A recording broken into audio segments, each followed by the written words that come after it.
Good evening, everybody. Definitely hope all is well. We definitely have a lot of weather to talk about here, guys. So it's definitely pretty interesting. But definitely just want to show you guys something here. So definitely thank you all for your support. Definitely it is very much appreciated. We are currently sitting at 1,884 subscribers. So definitely shout out to each and every one of you. You guys are definitely awesome. Definitely hit the like button on this video. Definitely leave us a comment down below as well. And definitely consider hitting that subscribe button as well. And definitely enable notifications. So that way you do not miss any weather updates here in the future. Definitely stay safe, guys, and God bless. Let's actually move on into what we're talking about here today, guys. It's definitely pretty interesting. Let me move into Radar Omega at the moment. Just to show you guys what we're dealing with here. We are dealing with a little bit of rainfall here in the Minneapolis here, St. Paul area, through Minnesota, Wisconsin, all the way through up through Duluth. So we definitely have some rain moving in here, and we have some snow up through International Falls and the Canadian border. So we definitely have to watch out for this. Could definitely create some slick conditions here. And we also have a little bit of that energy here up near Cheyenne, down through Fort Collins and up through Denver as well. So we're gonna have to watch this. We also have a little tiny bit of energy coming through east central Nebraska here. So definitely be on the lookout for that. Could definitely reduce visibilities a little bit. We also have our next storm system coming ashore here up near Seattle, up through Victoria here, up through Vancouver as well. So we're going to have to keep an eye out on this system. It's definitely going to be interesting. We also have a little bit of energy sitting down here. I know there's nothing on screen right now, but we'll definitely get into that. We do have that lifting mechanism coming up. It's going to go right across Mexico here and eventually into the southern and deep south within the United States here. It's going to set off about 2 days of severe weather. So we'll definitely take a look at that. But it's definitely very interesting. All right, let's flip on over to Weather Bell here just to show you what we got going on. This is the GFS model. So we move into 7 p.m. tonight. We can definitely see that rain and snow definitely plaguing these areas, even moving down into Iowa as well. We have that storm system moving off the coast, which is very good news. It looks like the United States isn't going to be plagued by this storm system anymore.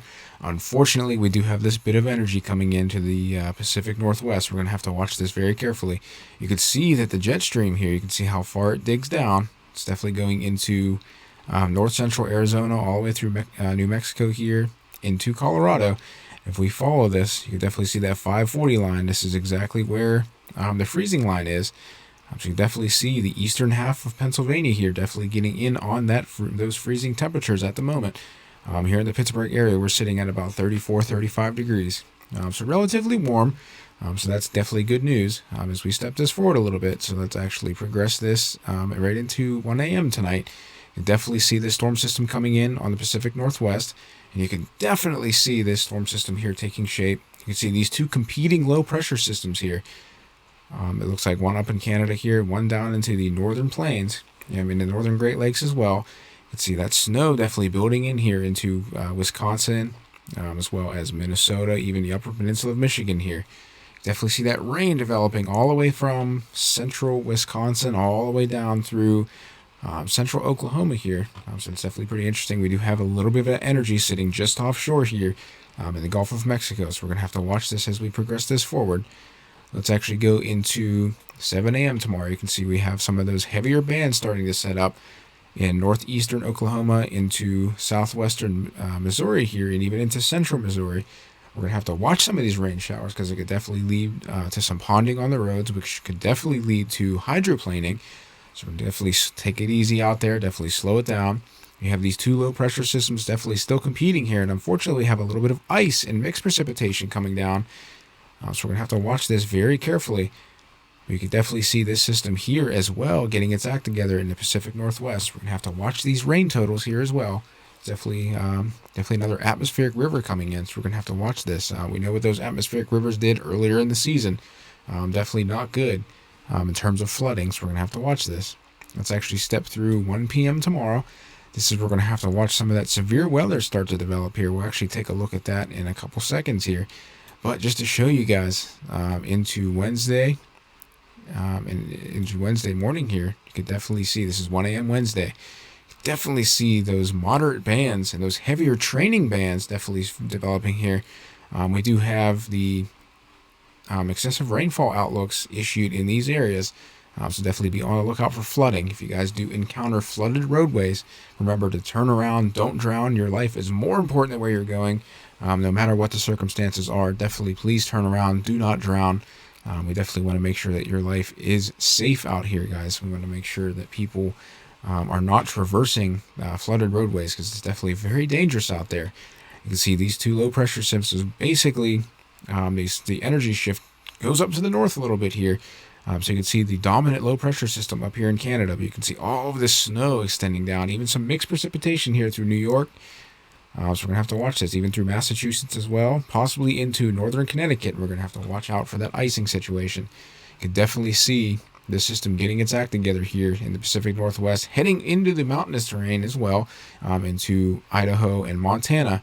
You can definitely see how far this cold air is definitely stretching down. Here's the 540 line. So you can definitely see that even portions of northern Texas could possibly go right around freezing here. So we're going to have to watch this very, very carefully. All right, and moving on into throughout the day on Wednesday, we can definitely see this storm system taking shape. You can see it makes it over the mountainous terrain here. Definitely starting to pull some of that Gulf of Mexico moisture up into the actual system itself. So we're going to have to watch this very, very carefully. This is into Wednesday into Thursday. You definitely see that snow around 10 a.m. on Thursday developing here in the northern plains and in the Great Lakes region. We're going to have to watch this very carefully. We'll definitely get into some snow totals, ice totals as well, precipitation totals down to the south. We also have another severe weather event definitely possible. We'll definitely get into those data as well. You definitely see as this system lifts out into late Thursday into Friday evening or Friday morning, definitely see a lot of that snow up into Canada as well as into northern Maine. We do have another trough coming through. This looks like to be Friday around 1 p.m. You can definitely see how far this energy dips down. It dips all the way down into Texas here, so we're going to have to take a look at this very carefully. Yes, we're definitely going to have to watch out for that weather here, guys. You can see these two systems are definitely going to start to congeal off the coast here. This is Sunday, February 12th, actually Saturday night into Sunday. We're going to have to watch this potential nor'easter here. This is probably as far as I'm going to go here with some of the storm systems here. But I just wanted to reiterate that we definitely could have a potential storm system Saturday night into Sunday. So we're going to have to watch this very carefully. I definitely would like to flip over to Radar Omega and definitely show you guys some of the severe weather that we're going to have over the next few days. All right, ladies and gentlemen, let's take a look at this severe weather threat that we have going on tomorrow. This is going to encompass Corpus Christi, Victoria, possibly even San Antonio, up through Austin, up through Waco, Tyler, College Station, Galveston, Beaumont, and definitely even Houston getting in on the action, possibly even Shreveport. We're going to have to watch this very carefully. This is a marginal risk. So let's take a look at what the SPC, or the Storm Prediction Center, has to say on this event. This is for severe thunderstorms across portions of east and southeast Texas Tuesday evening into Wednesday morning. Isolated strong to severe thunderstorms are possible Tuesday evening and overnight across portions of east and southeast Texas. This is regarding a positively tilted mid-level trough will move from the southwest to the southern high plains on Tuesday. Tuesday night, this trough will start to become negatively tilted, which will increase mass response and low-level flow across eastern Texas. At the surface, an area of low pressure will develop and deepen and move toward northeast Texas as a cold front advances southeast. We're going to have to watch this very vigorously. Low-level moisture will stream north across East Texas on Tuesday, but heating should be limited due to an expansive cloud cover. Warm mid-level temperatures will therefore keep the atmosphere mostly capped throughout the day. Tuesday evening and into the overnight period, mid-level temperatures begin to cool as the upper-level trough moves east and becomes more negatively tilted. This should make thunderstorms more likely late Tuesday night and into early Wednesday morning in a region of strengthening ice and tropic ascent across East Texas. The NAM and the RAP models forecast sounding show a capped warm sector, which should limit most storm development away from the cold front and is expected to remain in East Texas prior to 12Z Wednesday. The 12Z NAM is now slower with the surface low development, following the trend both of the European model and the GFS model. Therefore, the conditional threat across Louisiana, the day 2 period, is unlikely, and therefore the marginal risk has been removed. So it's definitely very interesting there to take a look at this. We're also going to have relatively weak instability. We're going to have around 500 joules per kilogram of Cape and about 30 knots of shear. And the stronger mid-level flow is expected to remain north of the cold front Tuesday night. However, greater instability, potentially as high as 1,000 joules per kilogram in Cape, is possible further south, where a few stronger storms may occur here.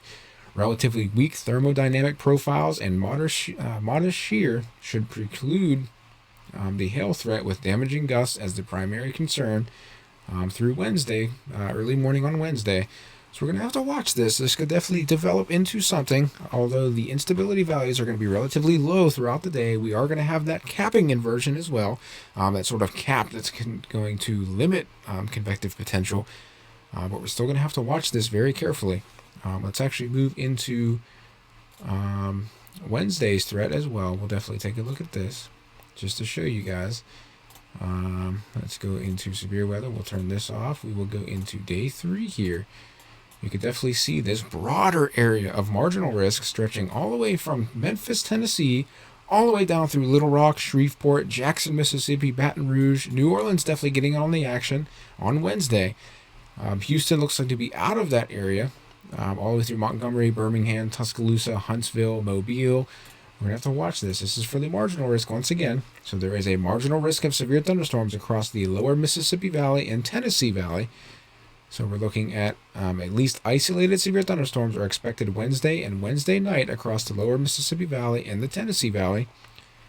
Severe weather potential is expected to increase into Wednesday across the region. This is in the Arklatex to the Tennessee Valley. This includes Louisiana, Arkansas, Mississippi, Alabama, and Tennessee. This will be a shortwave trough or polar jet that will spread northeastward from the south central plains in the Ozarks toward the Midwest, and an interface with increasingly moist air mass across the lower Mississippi Valley and Tennessee valleys. However, numerical guidance with the timing and spatial variability and the likelihood of early day convection as well as modest overall destabilization cast uncertainty regarding the potential emplacement of somewhat higher severe probabilities, such as a slight risk at this time. The recent North American model runs continue to be much more northeastward progressive as compared to the recent European and GFS guidance. Early day cloud cover and scattered thunderstorms will likely be semi-persistent factors ahead of the cold front on Wednesday, although most global guidance has trended slightly more unstable with respect to the warm moist sector over the prior 24 to 36 hour period of guidance runs. Regardless, currently thinking there will be a warm sector will at least modestly destabilize the atmosphere on Wednesday across portions of Louisiana into Arkansas and Mississippi. At least an isolated severe weather potential increase accordingly, including damaging winds and tornado risk. The severe potential should reach portions of Alabama, Tennessee into Wednesday night. An upgrade to category slight risk could be warranted for portions of the region into the day time frame here, so we're going to have to watch this. We're also looking at the lower Ohio Valley in the Midwest, so we can see some low top convection definitely in the form of a QLCS or a squall line moving across the region on Wednesday night, even in the presence of minimal instability with northward extent, giving a pronounced strengthening of a deep layer wind as well, along with steepening lapse range atop residual but eroding boundary layer stability. At least low-level wind related severe probabilities may be warranted in future outlooks, even with thermodynamic uncertainties and potential limitations. We're going to have to watch this. This could possibly even extend up to the north. So we're going to have to watch this very, very carefully. I definitely want to take a look at some sounding data as well, so let's take a look at that. All right, let's take a look at some of that sounding data. This is down near Houston, Texas. You can definitely see that curvature in the hodograph from 0 to 1 kilometer. So we definitely have a good bit of low-level shear here, so we're going to have to watch this very carefully. We do have that elevated mix layer coming off the Mexican plateau, so it's definitely going to help destabilize the atmosphere and definitely increase those lapse rates as well, so it's definitely pretty interesting to see. Critical angle is nearly 90 degrees, so storms can definitely ingest streamwise vorticity very, very easily here. We do have SRH values of 235 meters squared per second squared here. We also have CAPE values of 247. Forecast CAPE could possibly reach 1,200 to 1,300 joules per kilogram. However, it definitely looks like they're going to remain under 1,000 here. So this model, this is the North American model, may be a little bit overdoing this. We're going to have to watch this very carefully. Possible hazard is marginal severe, as we talked about previously. So we definitely have to watch this very carefully. I do want to take a look at some of the sounding data for Wednesday as well. So we'll definitely be talking about that in a minute here. Alright, so this particular sounding shown on screen here is actually from the New Orleans area. You can definitely see that massive elevated mix layer here, definitely coming off the Mexican plateau here, so it's definitely not going to be a good situation here, guys. Definitely mixing in very well. We do have that curve in the hodograph as well. We have 0 to 1 kilometers. We have about around 35-40 knots, so that's definitely sufficient enough to generate the wind shear provided or necessary that we need to produce tornadoes here. You can see the possible hazard here is tornado. You can definitely see that critical angle is 82 degrees, definitely near 90 like we need. So storms are definitely going to be able to ingest streamwise vorticity relatively easily here. We also have SRH values of 150, so that's relatively low. But take a look at these CAPE values. We have CAPE values of nearly 2,000 joules per kilogram, so that's definitely going to be very interesting. We also have 77 on top of 69 here, so that's definitely not good. Those dew points are definitely into the almost into the 70s, so that's definitely going to provide that ample fuel for tornadic development here and supercell development. So it's definitely not a good situation here, folks. We're going to have to watch this very carefully.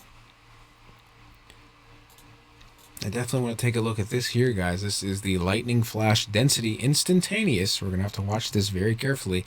But you can see those storms definitely developing here in eastern and central Texas here. This is going to be near Waco and even through Dallas area. As we extend this, this is 7 p.m. on Tuesday. We can actually extend this into about, let's go into the overnight hours here. Let's go into Wednesday. Definitely see on Wednesday morning at 4 a.m. You can see this line definitely possibly developing from northeastern Texas down to southeastern Texas, down near the Houston area. We'll definitely have to watch this very carefully. We do have a little bit behind this as well. We're going to have to watch. As long as when we keep extending this forward here, this is 10 a.m. on Wednesday. You can see that shift up to the north into northeastern Texas, southwestern Arkansas here. You definitely see that those flash rates definitely increasing here. And as we continue on throughout the day, 1 p.m., 2 p.m., you can definitely see we do have that corridor of severe weather possibly developing here into Arkansas, up through possibly even into Tennessee, definitely northwestern Mississippi, definitely getting hammered by this, even down into portions of northwestern Louisiana. You can definitely see how much is actually off the Gulf Shore here, off the Gulf Coast. You can definitely see that this is going to propagate forward and eastward here. And northeastward, you can definitely see as we go through 5 p.m. on Wednesday, the coverage definitely increases. It definitely looks like we have a squall line definitely developing here by 8 p.m. This is going to move off to the east. And definitely looks like the New Orleans area looks to get hit right after midnight on Thursday. So Wednesday into Thursday here. So this would be Thursday at 1 a.m. You can definitely see that this squall line definitely develops here. And you can see some of this energy actually goes up into Indiana and Illinois as well. It doesn't look like it makes it into Ohio at this point, so that's definitely good news. I wish it would get into the Pittsburgh area. Definitely would love to get some photographs of lightning.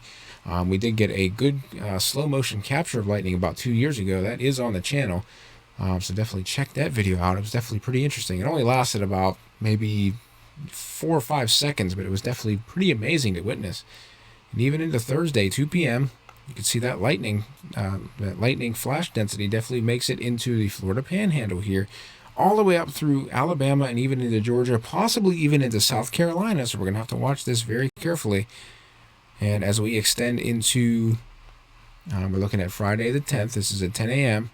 You can possibly see even through 7 p.m. throughout the day. So 10 a.m. to 7 p.m. on Friday, we could definitely have some thunderstorms definitely developing here down into Florida as well. So we're going to have to watch this very carefully.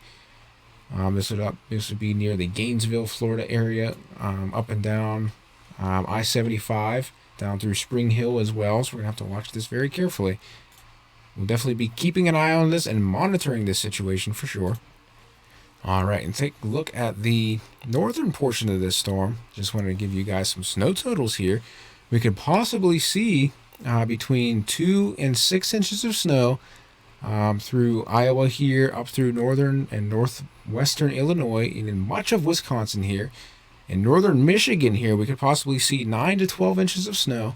Up through Canada as well, you could definitely see this big swath of 9 to 12 inches of snow definitely developing here. Some 14 to 16 inches as well developing here, so we're going to have to watch this very carefully. You can see the mountainous terrain here in the Pacific Northwest down into southwestern Canada here. Could possibly see up to 2 feet of snow, possibly even more than that, maybe even up to 3 feet of snow. So definitely have to watch this. You can see this bit of energy here into the mountainous terrain in the Rockies here, definitely producing about 2 to 6 inches of snowfall in this region as well. And then we definitely have between 1 and 2 inches of snow definitely falling throughout the Dakotas here, down through Nebraska as well. So definitely have to watch this. We can also see some of that snow here developing into possibly down into Oklahoma as well, where we can see 1 to 3 inches of snow developing here just around Oklahoma City up to the north there. So we're going to have to watch this very, very carefully, guys. But I definitely appreciate you guys joining me for this briefing here. I know it is a little bit... it's a little bit longer, but that's okay. Definitely want to provide the information to everybody out there. Definitely consider hitting that like button, guys, and commenting on this video, and definitely sharing this information out there to those that need it the most. But I definitely appreciate it. If you guys like the content on our channel, definitely consider hitting that subscribe button and enable notifications. That way you do not miss any future weather updates. We definitely appreciate it. And always remember, guys, never stop chasing.